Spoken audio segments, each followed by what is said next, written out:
আসসালামু আলাইকুম রহমতুল্লাহি ওয়া বারাকাতুহু। আলহামদুলিল্লাহি রাব্বিল আলামিন। والصلاة والسلام على رسوله الكريم وعلى آله وصحبه أجمعين। তামিরুল মিল্লাত টঙ্গী শাখা কর্তৃক আয়োজিত আজকে মাদ্রাসা ছাত্রদের অবদান, প্রত্যাশা, প্রাপ্তি এবং করণীয়, এই সেমিনারের সম্মানিত সভাপতি, উপস্থিত শিক্ষক বৃন্দ, শহীদ এবং আহত পরিবারের সদস্যবৃন্দ এবং প্রিয় সাংবাদিক বৃন্দ এবং প্রিয় ছাত্রছাত্রী, আসসালামু আলাইকুম রহমতুল্লাহ। আসলে মাদ্রাসা, প্রথমত মাদ্রাসাকে স্বীকৃতি দিতে হবে, তারপরে না তাদের অবদান। এই জাতি, বিশেষ করে আমার ছেলে যাত্রাবাড়িতে শহীদ হয় 5ই আগস্ট, মানে 29শে রমজান। পুরা রমজান ব্যাপী সে আন্দোলনে ছিল। 18 তারিখে যখন সে সরকারগুলি খায়, তখন আমরা তাকে রাখতে পারিনি। সে 2024 সালে দাখিল পরীক্ষায় তামিরুল মিল্লাত হাজিরবাগ থেকে জিপিএ প্লাস পেয়ে সায়েন্স বিভাগে মানে উত্তীর্ণ হয়। আমি তাকে বলছিলাম যে তুমি তো আচ্ছা আগে বলি যে অবদানের কথা। এখানে অনেকে বলছেন যে 80 জনের মতো মাদ্রাসার শিক্ষক শিক্ষার্থী এই আন্দোলনে তাদের জীবন বিলিয়ে দিয়েছে। আমি একটা গবেষণায় দেখেছি, সেখানে প্রায় 125 জনেরও অধিক ছাত্রছাত্রী এবং শিক্ষক মাদ্রাসার তাদের জীবন দিয়েছে, এবং হাফেজে কোরআনই প্রায় 50 জনের উপরে। আমার ছেলেও 3.5 করে হাফেজ ছিল। যদি এইভাবে ধরা হয় তাহলে এই সংখ্যা আরও অনেক হবে। আর আহত অগণিত, অযুত নিযুত। সুতরাং এই মাদ্রাসা শিক্ষার্থীদের যদি স্বীকৃতি না দেওয়া হয়, বিশেষ করে যে বৈষম্য, আপনারা দেখেন এই বাংলাদেশে এমন কোনো গ্রাম নাই যেখানে প্রাইমারি স্কুল নেই, এটা সরকারি। কিন্তু একটা দায়ী মাদ্রাসা আপনি দেখতে পারবেন না বাংলাদেশের কোথাও যে সরকারি আছে, নাই।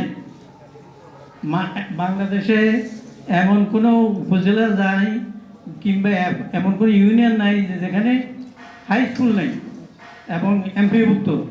কিন্তু বাংলাদেশে আপনি এরকম কোনো মাদ্রাসা, দাখিল মাদ্রাসা কিংবা আলিম মাদ্রাসা দেখাতে পারবেন না। তাহলে এই যে বৈষম্য, এই যে ছাত্ররা যে বৈষম্য বিরোধী আন্দোলন করলো, তো মাদ্রাসার সাথে তো এই সরকারের ভীষণ বৈষম্য রয়ে গেছে। তা আপনি আগে বৈষম্য দূর না করলে, এদেরকে যদি স্বীকৃতি না দেন, তাহলে কি হবে? ওই যে আমাদের চিফ প্রসিকিউটর বলেছিলেন যে যে জাতি তার বীর সন্তানদেরকে সম্মান দেয় না, তাদেরকে স্বীকৃতি দেয় না, সেই জাতি কখনো উন্নতির উচ্চশিখর আরোহণ করতে পারে না। মাদ্রাসার আমরা কালকে বা পরশু দেখলাম ভারতে তাসলিমা নাসরিন সেখানে একটা সাংবাদিক সম্মেলন করতেছে। সেখানে সে বলতেছে যে এই মাদ্রাসার ছাত্ররা কি করবে দেশের জন্য, ওরা তো খালি বিক্রি করে। অথচ দেখেন, আপনি বুয়েটে যান, মেডিকেল কলেজে যান, ঢাকা ইউনিভার্সিটিতে যান, এইভাবে সারা দেশব্যাপী, এমনকি সারা বিশ্বের যে কোনো প্রান্তে যান, এই তামিরুল মিল্লাত মাদ্রাসা কিংবা মাদ্রাসা শিক্ষার্থী চিনে না, এরকম আপনি পাবেন না। বিশেষ করে ইউনিভার্সিটিগুলি দেখেন, আরও বিশেষ করে দেখেন এই যে নির্বাচন হলো ডাকসু, জকসু, রাকসু, সাকসু, এখানে কারা? আপনি দেখবেন এদের বেশিরভাগই ব্যাকগ্রাউন্ড মাদ্রাসা। তাহলে আপনি অবদান যদি স্বীকৃতি দেন, তারপরে না সে প্রত্যাশা, তারপরে প্রাপ্তি, তারপরে না আমরা করণীয়। এখন আমরা প্রাপ্তি কি পেয়েছি আমরা দেখতে পাচ্ছি, রংপুরের চক্ষু উঠে গিয়েছে। আজকে জগন্নাথে, ঢাকা কলেজে, প্রত্যেক জায়গায় তারা দখলবাজি করতেছে। এটা হলো আমাদের প্রাপ্তি। আমরা যদি ঐক্যবদ্ধ না হই, আমরা যদি মাদ্রাসা কিংবা জেনারেল লাইন সবাই যদি ঐক্যবদ্ধ না হই, তাহলে এই প্রাপ্তি আমাদের থেকেই যাবে। সুতরাং সময় খুব কম, আমাদেরকে সবাই মিলে ঐক্যবদ্ধ হতে হবে এবং আমাদের সন্তানেরা যে রক্ত দিয়ে যে প্রথম দাগ, শুধু একটা ফ্যাসিস্ট এই দেশকে তাড়িয়ে দিচ্ছে, কিন্তু ফ্যাসিস্টের সব দূষক এখনো রয়ে গেছে। সুতরাং আমরা তো এই যে রক্ত দিল, এই যে হাজার হাজার মানুষ রক্ত দিল, শুধু একটা রাজনৈতিক পরিবর্তনের জন্য নয়।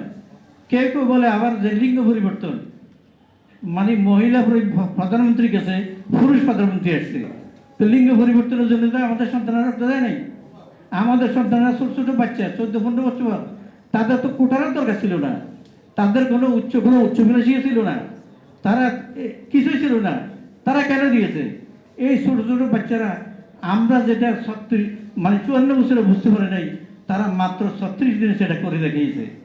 আমি সকলকে, বিশেষ করে মাদ্রাসার কওমি আলিয়া সকলকে ঐক্যবদ্ধভাবে এই বিষয়গুলি অনুধাবন করার জন্য বিশেষভাবে অনুরোধ করছি। এই বলে আমি বক্তব্য দিচ্ছি। আসসালামু আলাইকুম।